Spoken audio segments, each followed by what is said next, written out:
This video has My Hero Academia manga spoilers. Even the title is a little So if you click this and you have no idea what the title is about, or you don't want to get spoiled with new My Hero Academia details, click off.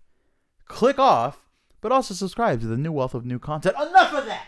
My Hero Academia's latest chapter poses as a big risk for Kohei Horikoshi. If you don't know, Horikoshi's added in a new power that many fans are questioning due to its hack's nature. Eri, a young female character that's basically become the damsel in distress in the current arc in the manga, has always had a mysterious quirk. At first, it was believed that her quirk was a quirk that destroyed the quirks of other people. Quirk is going to get said a lot in this video, by the way. Eraserhead describes it as being different from his quirk, since he only cuts the connection between a person and their quirk factor temporarily, but Aries' quirk actually attacks the person's quirk. Or so it was thought. With the most recent chapter, we now know that Aries' quirk is actually a quirk that works very similar to Orihime's power from Bleach, and that's that she can rewind the person to an earlier state. How does this work? What are the limits? Well, in the most recent chapter, it said that she's finally awakened, so we're likely to see a better explanation and use of it in the coming weeks, but basically, Eri can touch a person and rewind them to an earlier stage of their life.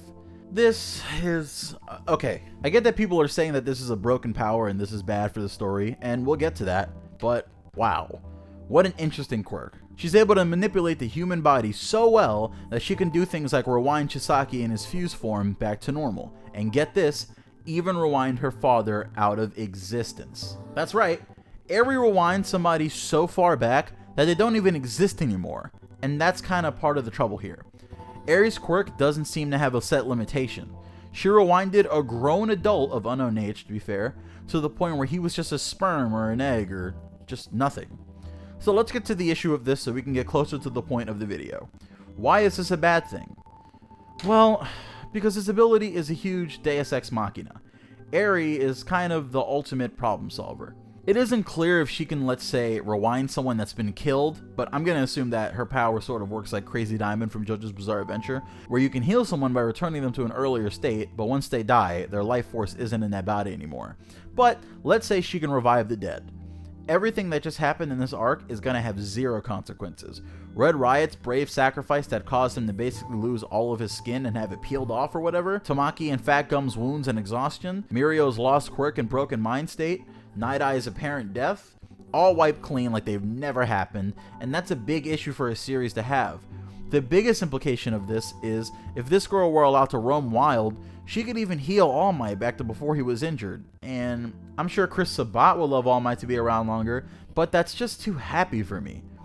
I mean, sure, I want a happy ending for the series, which I hope we're nowhere near, but I don't want it to come in a cheap way.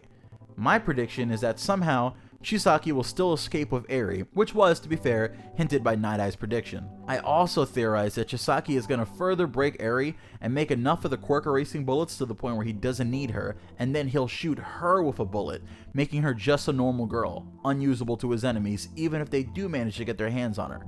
After all, Eri is an incredibly powerful tool for the Yakuza right now, and that just seems like the sort of thing Chisaki would do.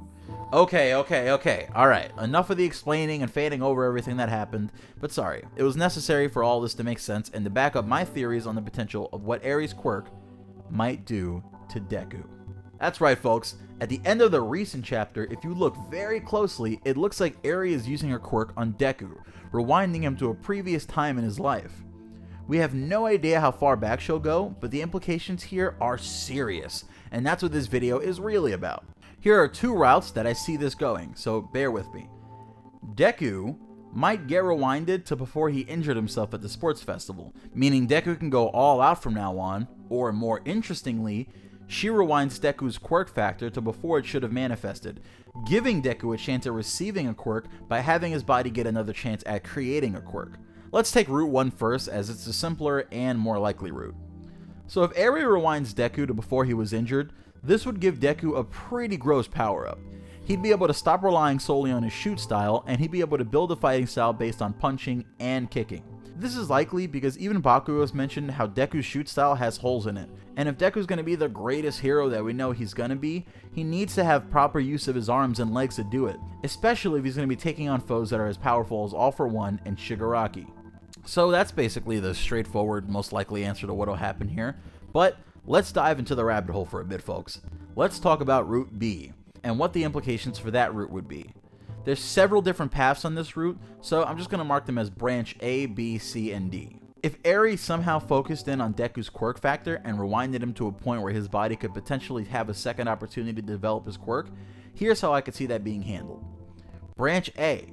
Deku would get his own quirk, and that quirk could even be something different from both of his parents, since in this very chapter, we get the explanation that a quirk can completely mutate and take on a new shape, now resembling any other quirks in that family tree, much like Aries Quirk did. This means that Deku could get a new quirk that isn't breathing fire like his dad or moving small objects like his mom. He could get something completely new. This is an interesting route because when All Might was explaining One For All, he explained how it fused with another quirk to become the great quirk that we know today. So we know that One For All can stack on the other quirks and take on their attributes, adding them to One For All. So branch B of this theory is that Deku could potentially unlock a new manifestation of One For All with a mixture of his new quirk and make it better suited to him, and that would allow him to really make the quirk his own. Branch C of this route would be that Deku's new quirk doesn't fuse with One For All. However, seeing that Mirio doesn't have his quirk anymore and realizing that Mirio shines just as brightly as Deku does, Deku could decide to rely on his own quirk to surpass All Might and become the next symbol of justice while passing One For All to Mirio. This seems like something Deku would at least think of. However, I can't really see Deku not having One For All this early in the series, since I believe that's what allows him to be the best hero in the future. Branch D actually solves this, even though it's way out of there. Branch D is the theory that Eri rewinds Deku, causing Deku to have 2 stacks of One For All, allowing him to pass down 1 stack of One For All to Mirio and keeping another for himself. Therefore, Mirio and Deku can be the 2 pillars of justice, as both are obviously worthy of succeeding All Might. So alright, are branches A, B, C, and D likely? No. At the end of the day, I don't see Eri lasting past this arc. I mean, at least I hope she doesn't, because that would cause major issues for the story moving forward. Horikoshi has himself backed into a corner where he has a cheap tool that can wipe away every issue, but I have faith that he'll use it correctly and get rid of it before it becomes something that just starts solving every problem in the series. Do you agree with my theories? Do you have your own? Let us know in the comment section, and for now, we'll see you guys later.